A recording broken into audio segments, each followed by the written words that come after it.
प्रदीप रंगनाथन, ममिता बैजू और शरद कुमार अभिनीत निर्देशक कीर्तिस्वरन की ड्यूड जटिल रिश्तों की गतिशीलता पर आधारित एक रोमांटिक ड्रामा है।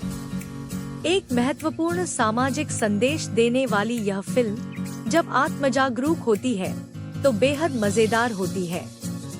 ड्यूड की शुरुआत एक शादी के हॉल के दृश्य से होती है, जहां बैकग्राउंड में 1990 का लोकप्रिय रजनीकांत का गाना नूरू वरुषम बज रहा है। अमुदा नाम की एक लड़की की शादी हो रही है और अगन, प्रदीप रंगनाथन, उसे बधाई देने के लिए कतार में खड़ा है। वह घबराहट से उसे घूरती है, वह भी उसे घूरता है।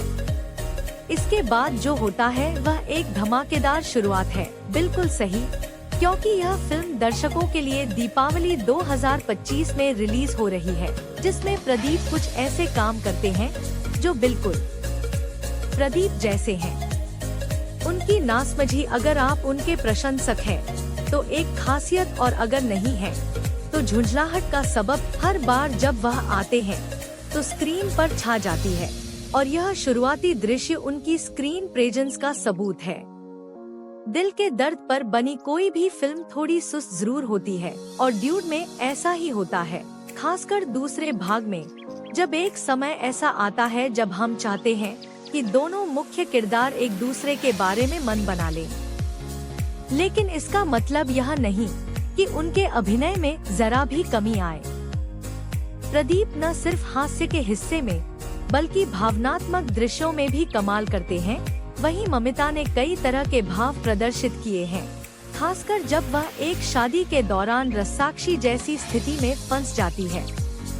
उनकी केमिस्ट्री ड्यूड को खास बनाती है। प्रदीप की पिछली हिट अश्वथ मारिमुथु निर्देशित ड्रैगन या लव टुडे जैसी फिल्मों के विपरीत ड्यूड में एक कमी रह जाती है, वह है मुख्य पात्रों के अलावा अन्य पात्रों का लेखन। शरद कुमार की कहानी शुरू में तो उम्मीद जगाती है, लेकिन एक महत्वपूर्ण विवरण का खुलासा और उसके बाद एक चरम परिस्थिति में हृदय परिवर्तन, सब कुछ बहुत ही सहज और अचानक लगता है। दूसरे भाग में भावनात्मक स्तर में आई गिरावट एक अन्यथा जीवंत फिल्म के लिए थोड़ी अटपटी लगती है। सिनेमेटोग्राफर निकेत वोम्मी के फ्रेम मुख्य कलाकार के अस्थिर मन के साथ तालमेल बिठाते हैं, ज्यादातर दृश्यों को रंग बिरंगे प्रॉप्स से भर देते हैं, जो दर्शकों के बीच जेनजी सदस्यों को लक्षित करने के फिल्म के इरादे के साथ पूरी तरह मेल खाता है। लोकप्रिय उरुम ब्लड ट्रैक में कैमरा वर्क आधुनिक चेन्नई के लाइव लोकेशंस के लिए एक बेहतरीन श्रद्धांजलि है, जिससे तमिल सिनेमा आमतौर पर व्यावहारिक जटिलताओं और उत्सुक भीड़ को देखते हुए दूर रहता है। साईं अभ्यंकर संगीत के पीछे का व्यक्ति ऐसे धुन प्रस्तुत करते हैं जो स्वाभाविक रूप से परिवेश और स्थितियों के अनुकूल होते हैं। उनके उरुम ब्लड ट्रैक फिल्मी संस्करण और अनप्लग्ड संस्करण कानों में खूब समाते हैं। चाहे पसंद हो या न हो, ड्यूड प्रदीप रंगनाथन के बड़े मंच पर आगमन का प्रतीक है।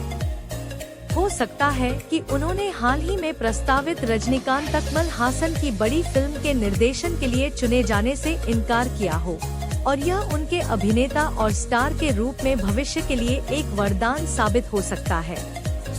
क्या हम सब अब भी ड्यूड चिल्ला रहे हैं? फिल्म को अपनी लय पकड़ने में थोड़ा समय लगता है। पहले 15 मिनट तो कुछ सामान्य से लगते हैं, लेकिन उसके तुरंत बाद यह हास्य और एक दिलचस्प जिज्ञासा से भरपूर कहानी के साथ मध्यांतर तक पहुंचती है। ड्यूड का पहला भाग एक युवा जोश से भरपूर और पूरी तरह से मनोरंजक है, लेकिन नया ट्रीटमेंट दर्शकों को लगातार अनुमान लगाने पर मजबूर करता है, जिसमें प्रदीप रंगनाथन जैसे कई दृश्य हैं। शरद कुमार का चरित्र चित्रण इसे और भी मजबूत बनाता है। दूसरे भाग में भी कुछ क्षण हैं, लेकिन पहले भाग जितने नहीं। दुर्भाग्य से यह पहले वाली गति को बरकरार नहीं रख पाता। एक जीवंत रोमांटिक कॉमेडी के रूप में शुरू होने वाली यह कहानी धीरे धीरे परिचित सूत्रबद्ध ढर्रे पर ढलती जाती है। पटकथा पूर्वानुमानित लगती है, और हालांकि यह भावनात्मक गहराई तक कम ही पहुंच पाती है, लेखन में वह सार नहीं है जो एक स्थायी प्रभाव छोड़ने के लिए आवश्यक है। जाति आधारित विषयों का समावेश यहाँ सही लगता है, जो मुख्य का